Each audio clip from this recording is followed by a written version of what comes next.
Hola queridos hermanos, reciban un afectuoso saludo y sean todos ustedes bienvenidos a mi escuela sabática. En esta semana estamos estudiando la lección número 9 del tercer trimestre. Quiero darle realmente gloria a nuestro Dios por todo el cariño que ustedes han demostrado, por las manifestaciones de amor que con sus expresiones verbales y con sus hechos, visitando el link que está ahí abajo donde dice proyecto sitio web, ustedes han demostrado. Queremos sinceramente darles muchas gracias y ayudarnos a crecer en el conocimiento y la gracia de nuestro Señor Jesucristo. Ayudando a este ministerio se ayudan ustedes mismos. Muchas gracias, que Dios les bendiga el doble de todos los deseos de su corazón para nosotros. En esta semana, como dije, estamos estudiando la lección número 9. El título es Reforma, consecuencia del reavivamiento.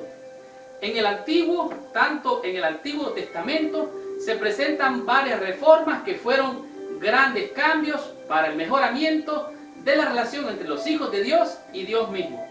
Y en el libro de los Hechos también presenta reformas que fueron planteadas por el apóstol Pablo.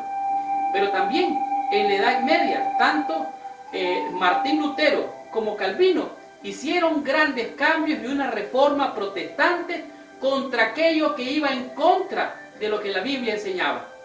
Y al final del tiempo también habrá un fuerte clamor, un gran pregón que va a invitar a la gente a hacer una reforma, a ponerse a cuenta con Dios para alcanzar la salvación. Esta semana vamos a estudiar una lección muy interesante, de gran poder y de mucha reflexión. Por ejemplo, vamos a estudiar qué es la apelación profética del reavivamiento. ¿Realmente existe esta apelación profética? Eso lo vamos a estar viendo. También vamos a aprender cuál fue la apelación de la reforma allá en Corinto. ¿Qué fue lo que pasó allí? Que tuvo que realizarse una reforma presentada o enseñada por el apóstol Pablo. Eso también vamos a estar aprendiendo. Y como si fuera poco, vamos a descubrir cómo en el Apocalipsis hay un llamado a la reforma también. Y esta está enfocada de manera particular y especialmente a la iglesia de Éfeso. Y eso va a ser de grande impacto en nuestra vida. Y al estudiar todos estos temas, vamos a comprender por qué Martín Lutero insta a la reforma. ¿Cuál fue el motivo? ¿Por qué razón Martín Lutero se conoció como el padre de la reforma? ¿Cuál es el motivo? ¿Qué conducta tuvo Martín Lutero y contra qué él realmente, podríamos decir, quizás se rebeló, pero en realidad lo que él hizo fue protestar severamente contra algunas enseñanzas que iban en contra de la Biblia? Eran los dogmas y eso vamos a estar hablando. Y como si fuera poco, para finalizar en esta semana, vamos a disfrutar quién más apela por una reforma desde allá de los cielos. Y vamos a comprender cómo desde los cielos se hace un llamado crucial para hacer una reforma. La lección Reforma, consecuencia del reavivamiento, nos va a enseñar realmente grandes cosas esta semana. Estudiemos la lección de esta semana y recibamos la bendición de nuestro Padre Celestial. Muy bien. El versículo de memoria para la lección de esta semana se encuentra en el libro de Hebreos, en el capítulo 2, el versículo número 11. La Biblia dice así: porque el que santifica y los que son santificados, de uno son todos, por lo cual no se avergüenza de llamarlos hermanos. En realidad, este capítulo tiene que ver con el autor y creador de la salvación, esto es, a saber, Jesucristo. Y lo que este versículo nos está diciendo, que todo aquel que se santifica buscando la gracia de Dios y aquel al cual el Señor santifica, son de uno solo, y esto es, a saber, el Señor Jesucristo. De tal manera que el reavivamiento es ciertamente consecuencia de la santificación. Usted no puede poner un techo si no ha hecho las paredes, pero no puede hacer las paredes si no ha puesto un fundamento. Y el fundamento del Evangelio se llama Jesucristo.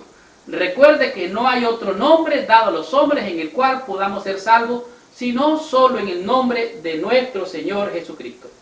El reavivamiento es un proceso continuo.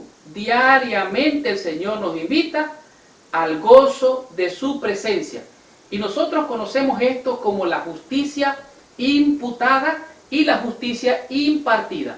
La justicia imputada es aquella que usted y yo recibimos cuando nos acercamos al Señor Jesucristo para recibir la gracia de salvación.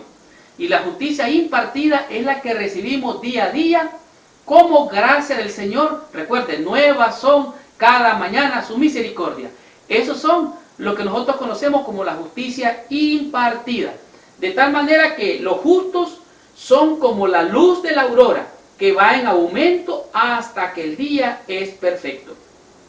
La renovación espiritual conduce a un cambio en nuestros pensamientos, en nuestros hábitos y estilo de vida. Eso es una reforma. Algunos se enfocan en el alimento, otros se enfocan en el vestir, otros se enfocan en lo que se hace en la iglesia. Pero ¿dónde es que se debe hacer la verdadera reforma? La verdadera reforma es en el corazón. Cristo dice en su palabra: dame, hijo mío, ¿qué? ¿Tu estómago? Dame, hijo mío, tu ropa. Dame, hijo mío. No, todo eso es una consecuencia del arraigamiento que usted tiene con Dios. De tal manera que entre más se acerque a Dios, más semejante querrá usted ser a Él. Entre más se fije en Jesucristo, más semejante será a Él. Reforma es crecer en gracia. Es permitir que el Espíritu Santo armonice cada aspecto de nuestra vida con la voluntad de Dios. De tal manera que el reavivamiento despierta de nuevo el anhelo de agradar a Dios. La reforma nos lleva a renunciar a todo lo que esté entre nosotros y Él. Todo aquello que nos estorba en tener una relación con Dios, hay que removerlo. Si mi pueblo, ¿qué? Se humillare. Si mi pueblo sobre el cual mi nombre es invocare y se humillare, entonces, dice el Señor, yo haré reformas con él. Estudiemos la lección del día domingo y descubramos qué nos dice el Señor con el tema que es la apelación profética a la reforma. Muy bien. En este día es prácticamente el fundamento y base para toda reforma. El título de este día es la apelación profética a la reforma. Realmente Dios a menudo envió sus profetas. Siempre ha enviado a alguien antes de que suceda una calamidad, un desastre. Dios envía a alguien para advertir al pueblo y de esta manera el pueblo esté apercibido y pueda prevenir una crisis que pueda llevarlo a la destrucción. La reforma regularmente acompañó en tiempos de avivamiento. Es importante notar que aun cuando el pueblo de Dios se alejó de Dios, Él seguía siendo su pueblo. En otras palabras, aunque el pueblo se descarríe, sigue siendo el pueblo de Dios. Pero, hay algo interesante. Cuando Israel se volvía para seguir sus caminos y cada uno hacía lo que bien le parecía, Dios retiraba sus bendiciones y la nación afrontaba desastres y derrotas. Este día nos presenta o nos lleva a la Biblia en Segunda de Crónicas, capítulo 20. Y este realmente es un capítulo que yo te recomiendo que lo leas. Es una historia poderosa, porque en él se encuentra que el rey Josafat tuvo un momento terrible donde los amonitas y los moabitas, los de Moab y de Amón venían contra el pueblo de Israel. Pero entonces, ¿qué pasó? Dice el relato que Josafat, tuvo temor. Y como tuvo temor, lo único que se le ocurrió fue humillar su corazón ante Dios. Mandó a que el pueblo estuviera en ayuno. Y las ciudades de Judá y todas las ciudades circunvecinas, se vinieron y se juntaron para el ayuno y la oración a la cual convocó Josafat. Y Josafat se humilló a Dios y dijo: Jehová Dios de nuestros padres, y empezó a hacer un relato: Señor, tú nos diste esta tierra y ahora viene esta gente en contra de nosotros. Señor, ¿qué vamos a hacer? Y entonces dice, bueno, vamos a pelear la batalla. Entonces Josafat reunió al ejército, los organizó para liderar la batalla. Pero ocurrió algo interesante. Dice el relato, me impresiona grandemente. Dice que el versículo 19, vemos leer el versículo 18, dice, entonces Josafat se inclinó rostro a tierra, y asimismo todo Judá y los moradores de Jerusalén se postraron delante de Jehová y adoraron a Jehová. Versículo 19, y se levantaron los levitas de los hijos de Coat y de los hijos de Coré para alabar a Jehová, el Dios de Israel, con fuerte y alta voz. Empezaron a alabar a Dios, oiga bien, el pueblo de Judá, que Judá significa alabanza, empezó a alabar a Dios, y si hay algo que Dios siente gracia, siente amor y misericordia, es en todo aquel que lo busca para adorarlo. Y entonces dice el versículo 20, y cuando se levantaron por la mañana, salieron al desierto de Tecoa, y mientras ellos salían, se levantó Josafat estando en pie y dijo, oídme Judá, moradores de Jerusalén, creed en Jehová vuestro Dios y estaréis seguros, creed a sus profetas y seréis prosperados. ¿Y qué fue lo que pasó? Ellos fueron a la batalla y ocurrió que el enemigo, Dios les confundió la mente y se mataron unos contra otros, y cuando llegó el ejército de Josafat, solo fue para recoger todos los tesoros, el botín y todas las bendiciones que el pueblo enemigo traía. Así es que Josafat dio muestra que conoció cómo se hacía la verdadera reforma. No es con espada, no es con ejército, sino con el Espíritu de Dios. Josafat reconoció que para sostener un verdadero avivamiento y pelear la guerra, la fortaleza está en el Señor. Sigo leyendo. Dios fue la fortaleza de Judá en esta crisis y es hoy la fortaleza de su pueblo. No hemos de confiar en príncipes ni ponerlos a los hombres en lugar de Dios. Debemos recordar que los seres humanos son sujetos a errar y que aquel que tiene todo el poder es nuestra fuerte torre de defensa. ¿Quién es entonces? Es Dios y su Espíritu. Es el poder de Dios y su Espíritu Santo el que hace la reforma. Ningún hombre va a reformar a nadie. Ningún hombre puede levantar a otro hombre más alto que la estatura de sí mismo. Solo aquel que puede estar más alto puede levantarnos a las alturas. Entonces, ¿qué tenemos que hacer? Hemos de confiar en Dios y su Espíritu. No es mía la guerra, es de Jehová.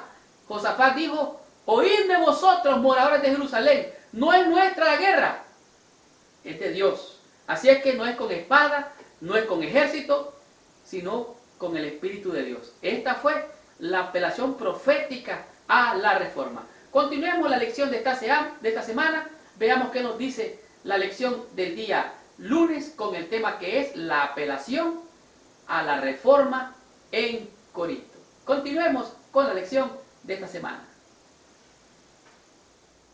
Muy bien. La lección del día lunes es una lección que es realmente crucial, porque en ella nos muestra solamente un aspecto de lo que es una reforma. Realmente existen diferentes tipos de reformas.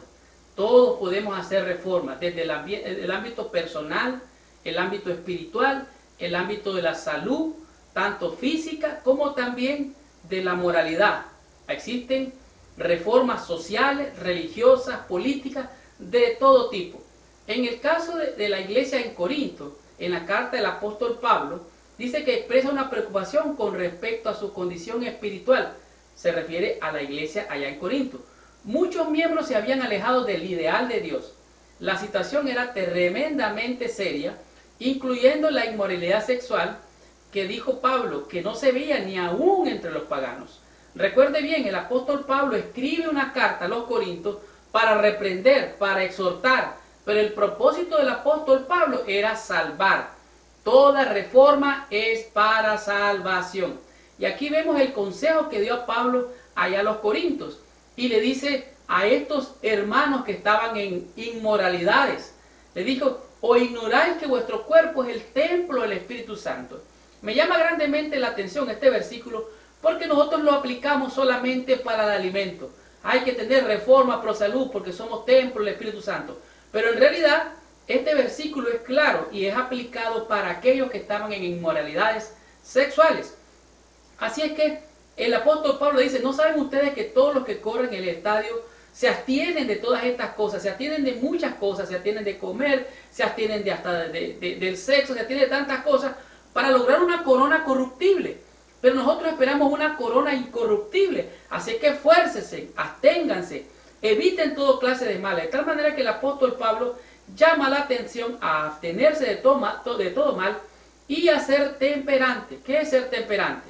Recuerden, temperancia es el uso moderado de lo bueno y la abstinencia total de lo malo. De tal manera que el apóstol Pablo dice, hay que hacer todo esto, porque recuerden, ahora permanecen la fe, la esperanza y el amor. Pero entre las cosas más grandiosas de la reforma, el amor es la más grande reforma. Así es que el apóstol Pablo le dice, ¿saben qué? En realidad el evangelio es para ustedes. Sois salvos y tienen que estar sujetos a la voluntad de Dios, sujetos a la voluntad de Cristo, tienen que ser temperantes y abstenerse de este tipo de males.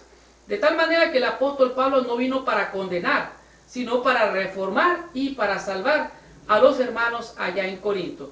Porque dice, yo me entristecí, dice, me contristé, dice el apóstol Pablo. Me puse muy triste por lo que me di cuenta. Y le mandé una carta que lo reprendió, que me dolió a mí mismo. Y a ustedes también les dolió. ¿Y saben qué? Pero en la segunda carta Pablo dice, ¿saben qué? Yo me gozo. Yo me alegro porque la carta de reprensión que les mandé para reformarse fue para salvación y les dio arrepentimiento. La tristeza del mundo es tristeza para muerte, pero la tristeza de Dios es para salvación. Así es que la apelación a la reforma en Corinto del apóstol Pablo era para salvación. Pablo rebosa de gozo por la respuesta de los corintios. Aunque todavía tenían preocupaciones, les escribió, me gozo de que en todo tengo confianza en vosotros. El Espíritu Santo llevó a los corintios a una renovación espiritual. Este reavivamiento trajo una reforma correspondiente. La reforma condujo a cambios y hábitos, vidas transformadas y relaciones renovadas. El reavivamiento y la reforma no son una panacea para resolver todos nuestros problemas espirituales. Realmente son parte de un viaje continuo de fe. Recuerden lo que dijimos al comienzo.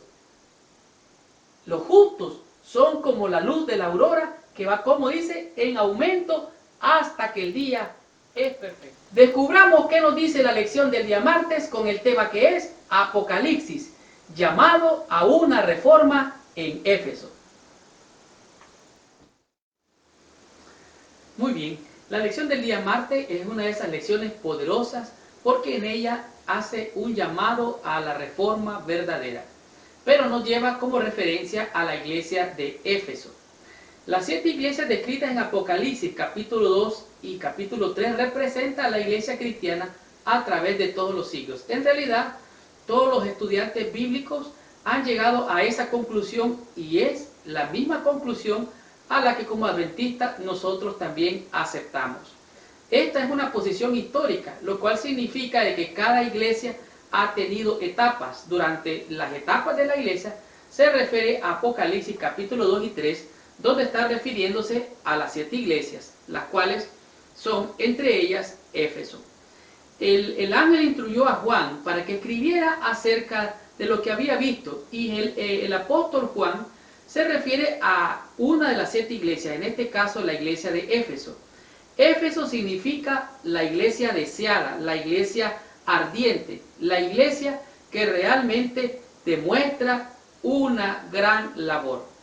Aunque las 7 iglesias pueden representar una sucesión histórica ininterrumpida de la fe cristiana, a través de los siglos hay lecciones vitales en cada una de estas iglesias para el pueblo de Dios.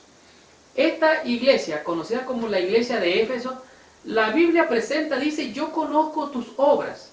Es interesante que el apóstol está describiendo, en realidad quien está hablando es Jesucristo. Dice, escribe al ángel de la iglesia en Éfeso, el que tiene las 7 estrellas en su diestra, el que anda en medio de los 7 candeleros de oro.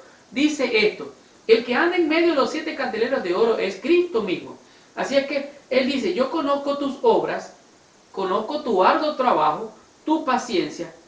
Y dice, y conozco que no soportas a los malos apóstoles. Estos malos apóstoles se consideraban mentirosos, se consideraban apóstoles falsos.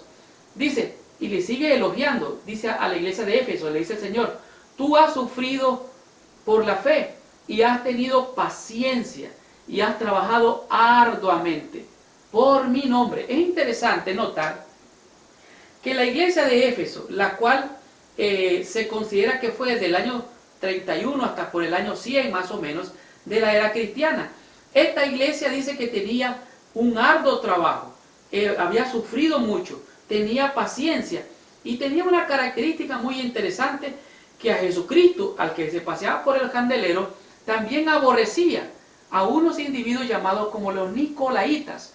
Los Nicolaitas eran gente que había entrado a la iglesia, la estaban invadiendo con filosofías. Entre una de estas filosofías era la filosofía de que Jesús no era divino, sino que era un ser humano común. Es interesante notar que esta corriente todavía persiste en nuestra, podemos decir, en nuestra historia bíblica, porque todavía estamos viviéndola. Dice así, del año 31 al año 100 después de Cristo, estos primeros cristianos eran celosos de su fe y la defendían. Diligentemente perseveraron la pureza doctrina de la iglesia, no toleraban la herejía y eran ardientes defensores de la verdad. Eran ardientes trabajadores, era gente que ponía por encima el trabajo de la obra de Dios que por cualquier cosa. Pero dice algo interesante, versículo 4 dice, pero tengo contra ti que has dejado tu primer amor. Ellos aborrecían el pecado y aborrecían al pecador. Este es un error. Cristo ama al pecador y aborrece al pecado. Los nicolaitas eran gente que defendían la fe a capa de espada, pero también atropellaban de tal manera que echaban a perder a las almas. Así es que Dios en la palabra, o Cristo les dice, tengo 3 cosas contra ti, ya lo sabes, pero ahora ¿sabes qué? Quiero recordarte estas 3 cosas también. Quiero recordarte dónde has caído, quiero recordarte que te debes de arrepentir y quiero recordarte que debes de volver, debes de regresar a tu primer amor. Éfeso, como dijimos, significa deseada o ardiente. Jesús les recuerda que deben de arrepentirse y de volver a su primer amor. Sin embargo, sigo leyendo, a medida que pasaba el tiempo, los miembros comenzaron a perder su primer amor, hablando de los efesios. Sustituyeron la devoción por el deber, oiga bien, la devoción por el deber. Dejaron de orar, dejaron de leer la Biblia y siguieron peleando contra la gente que estaba entrando en la iglesia con costumbres seculares. Dice, hacer la obra de Jesús llegó a ser más importante que su relación con Él. Oiga, qué tremendo mal. Gradual y casi imperceptiblemente, su experiencia con Jesús comenzó a decaer. Estaban trabajando mucho para defender la fe, pero algo vital faltaba en su propia experiencia espiritual, el amor a Jesús. Y a los otros estaba faltando desesperadamente. Ahora permanecen la fe, la esperanza y el amor, pero de los 3, el supremo, dice el apóstol Pablo, el amor. Un mandamiento nuevo, dijo Jesucristo, os doy, que os améis unos a los otros. Porque el amor, dice el libro a Santiago, cubrirá multitud de pecados. Y dice San Juan, dice, Dios es amor. El que no ama no conoce a Dios.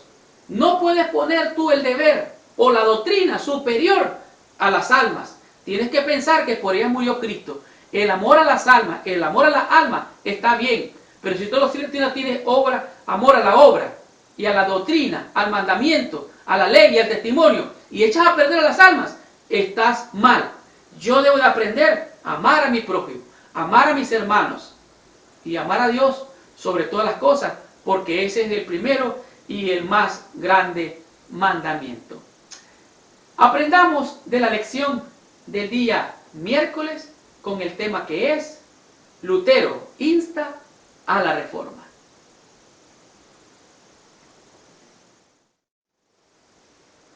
Muy bien, la lección del día miércoles es una lección que es realmente la base de todo este trimestre.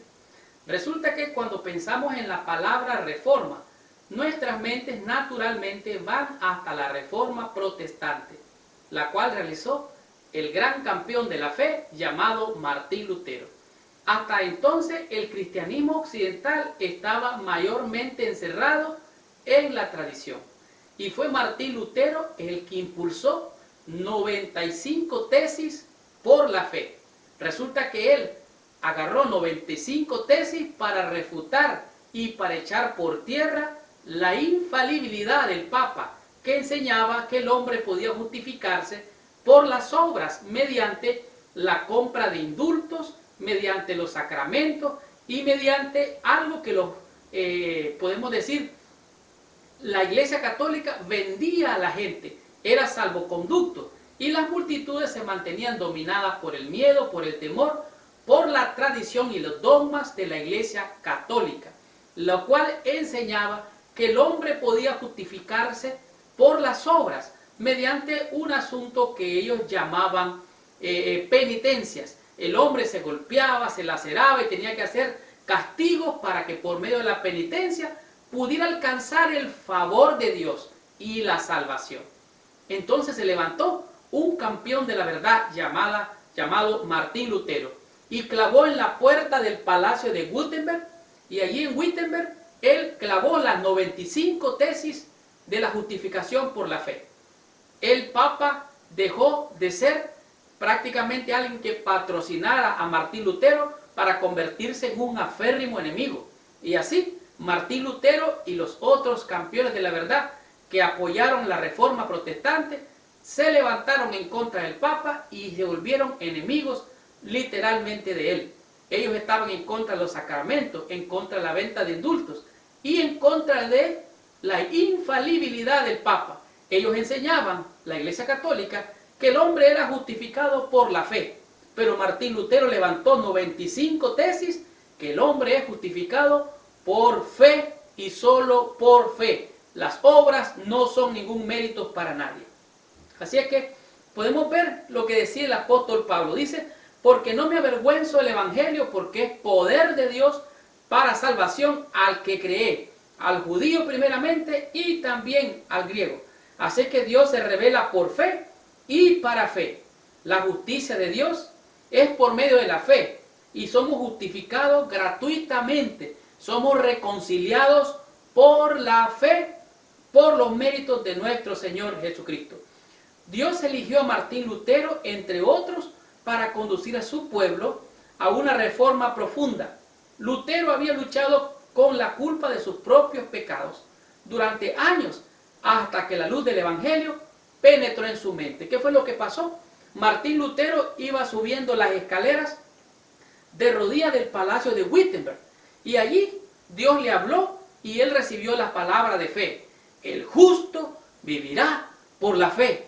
No hay que estar pagando penitencia, no hay que estar pagando indulto, no hay que estarse confesando con el sacerdote, no hay que tener miedo, porque el justo es justificado por la fe y para fe. Los pecadores pueden ser justificados por Dios únicamente cuando Él perdona sus pecados, los libra del castigo que merecen y los trata como si verdaderamente fueran justos y como nunca hubieran pecado, recibiéndolos en el favor divino y tratándoles como si fueran justos. De tal manera que no es por obra de justicia para que nadie se gloríe. El justo es justificado por Dios. Dios le imputa su justicia y le imparte su justicia a través de la santificación. Ese fue lo que nosotros conocimos como el tiempo de la Reforma Protestante. Y de esta manera, toda la justificación por las obras fueron echadas por tierra. En nuestra iglesia, si usted estudia nuestra historia denominacional, se va a dar cuenta que también hubo una propuesta de reforma de la justificación por la fe. Ese es conocido como el mensaje de Waggoner y Jones, dos pastores, dos testigos que predicaron y enseñaron acerca de la justificación por la fe y no por las obras. Lo invito a que lo estudie, que lo busque y que encuentre en ese mensaje la reforma verdadera de la cual habla esta lección. Sigo leyendo. Comprender la gracia transforma la vida. Es la esencia misma del cristianismo. La gracia inmerecida de Dios es la piedra angular de nuestra fe. Por medio de la vida, muerte y resurrección y el ministerio de Jesús, el don de la vida eterna es nuestro al recibirlo por la fe. Y lo invito a leer en esta parte de abajo del día miércoles. Oiga lo que dice.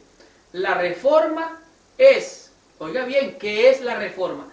La reforma es sencillamente vivir esa gracia en todo lo que hacemos. ¿Quiere usted reformar su vida? Deje de tratar de justificarse por la fe. Deje de confiar en sus méritos. Deje de confiar en sus hábitos. Llámele usted como le llame. La reforma a la que tenemos que volver es a la reforma de volver a confiar en los méritos de Cristo como el que justifica al que es de la fe. Ahora pues ninguna condenación hay para los que están en Cristo Jesús, los cuales no son engendrados ni de carne, ni de sangre, ni de voluntad de varón, porque la fe, la justicia de Dios se cumple en aquellos que por la fe abrazan a Jesucristo.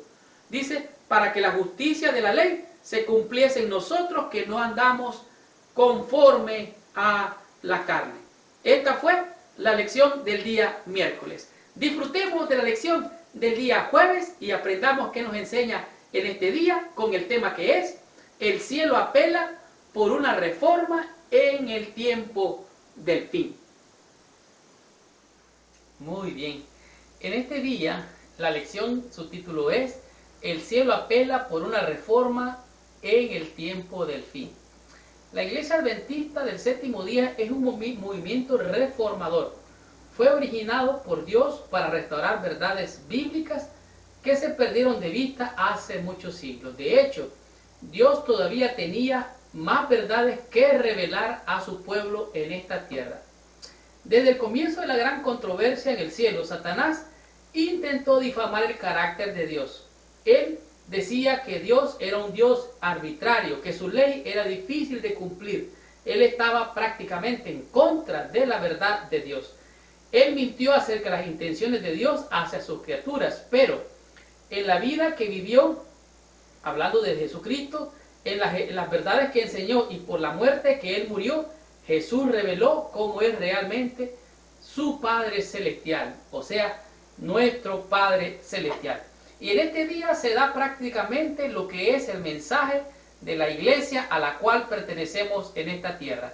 Los que esperamos a Jesucristo en su segunda venida, guardamos sus mandamientos y abrazamos la justificación por la fe como el único garante de nuestra salvación.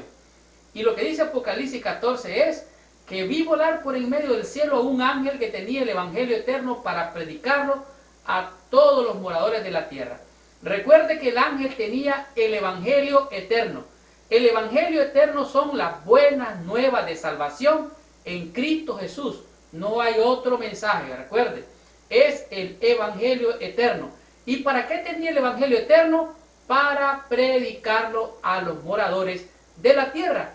Ese es el cometido ciertamente de nuestra iglesia y es nuestra fe. Y apareció un segundo ángel en el cielo, el cual dice, lo siguió al primer ángel diciendo, temed a Dios. Este ángel traía una advertencia diciéndole a los moradores de la tierra, temed a Dios. ¿Por qué? Porque la hora de su juicio ha llegado. Esta advertencia es el triple mensaje angelical y el tercer mensaje es del tercer ángel que dice, si alguno adora a la bestia y a su imagen, entonces Dios, como él ha elegido adorar a la bestia, a su imagen y no a Dios que es el creador, entonces dice, la hora de su juicio ha llegado. El evangelio eterno en realidad es para salvar, es para determinar quién ha decidido adorar a Dios, al verdadero creador. Y el juicio es para redimir a los salvos, aquellos que estamos en este mundo sufriendo las consecuencias del pecado, pero esperando a nuestro Salvador. Y este juicio es para aclarar la gran controversia que el enemigo levantó para hacer ver a Dios como que era un Dios arbitrario, un Dios que en realidad lo que quería era someter a sus criaturas de manera grosera y oscura. El cielo apela a una reforma en el tiempo del fin. Hay que volverse a Dios. Esa es la reforma. Si mi pueblo, aquel que invoca mi nombre, oraren, buscaren mi rostro, eso es volverse a Dios. Eso es reformarse. Cuando el pueblo está descarriado debe reformarse, devolver al Señor. Y eso es realmente reformar, es volver al Señor, creer en la justicia de Cristo. No es por obra de justicia para que nadie se gloríe. Esta fue la lección del día jueves. Estudiemos la conclusión de esta semana. Recibamos total bendición estudiando la conclusión de la lección de esta semana. ¡Wow! ¡Qué tremenda y poderosa lección hemos tenido durante toda esta semana! Reforma, consecuencias del avivamiento, nos ha enseñado que realmente es Dios el que hace el avivamiento en nosotros, porque Él es el que pone el querer como el hacer por su buena voluntad. Para estudiar y meditar, deben realizarse un avivamiento y una reforma bajo la administración del Espíritu Santo. Reavivamiento y reforma son dos cosas diferentes. Reavivamiento no es reforma y reforma no es reavivamiento. Y aunque algunas veces hay por ahí falsos reavivamientos, debemos tener discernimiento para entender lo que es el reavivamiento y la reforma. Reavivamiento significa una renovación de la vida espiritual, una vivificación de las facultades de la mente y el corazón, una resurrección a la muerte espiritual. En otras palabras, hemos de volvernos a Dios para encontrar salud, salvación y vida, porque en Él está la vida. Y debemos de reformarnos al tener un encuentro con Dios. Si nosotros tenemos un encuentro con Dios, nuestras vidas nunca van a volver a ser las mismas. Reforma significa una reorganización, un cambio en las ideas y teorías, hábitos y prácticas. La reforma no producirá los buenos frutos de justicias, a menos que esté relacionada con el reavivamiento del Espíritu. No es nuestra la guerra, es de Dios. Él es el que pone en nosotros el querer como el hacer por su buena voluntad. La lección Reforma, consecuencias del reavivamiento, nos enseñó 5 conceptos que a mi juicio pueden ayudarnos a encontrarnos verdaderamente con Dios y tener ese reavivamiento para poder tener la reforma. Por ejemplo, estudiamos la apelación profética de la reforma. Vimos la experiencia de Josafat. Cuando el enemigo venía en contra de él tuvo temor, se postró en tierra, oró a Dios, mandó a que se hicieran reformas en el pueblo, se organizó el ejército, y en la mañana que se levantaron los levitas, dice, los levitas representan a los pastores, se levantaron los levitas y con fuerte y alta voz alababan a Dios. Esa reforma permitió que el pueblo de Josafat, como líder, lograra la victoria sin tirar ni una lanza, porque Dios confundió la mente de los enemigos, se mataron ellos mismos, y cuando llegó el ejército de Josafat fue solo para recoger el botín, los tesoros que traía el enemigo. También aprendimos el concepto número 2, la apelación a la reforma en Corinto. Pudimos ver que la iglesia en Corinto se había corrompido, se habían caído en faltas hasta sexuales, entre familiares, y el apóstol Pablo les manda una carta reprendiéndolos, que les causa dolor y tristeza en su corazón.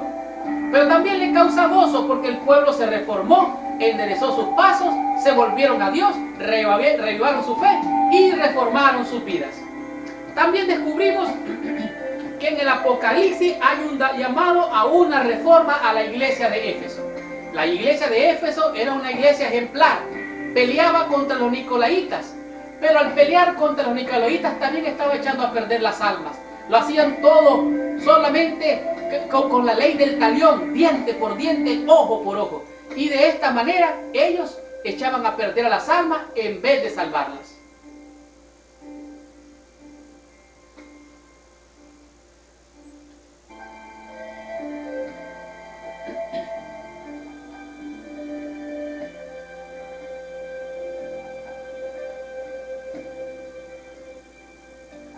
Seguidamente, aprendimos el concepto número 4. Lutero insta a la reforma. Vimos cómo la Iglesia popular tenía el control y la hegemonía del pueblo, haciéndolo comprar indultos para alcanzar el perdón y la salvación. Habían impuesto ciertas reglas para que los seres humanos se justificasen por las obras.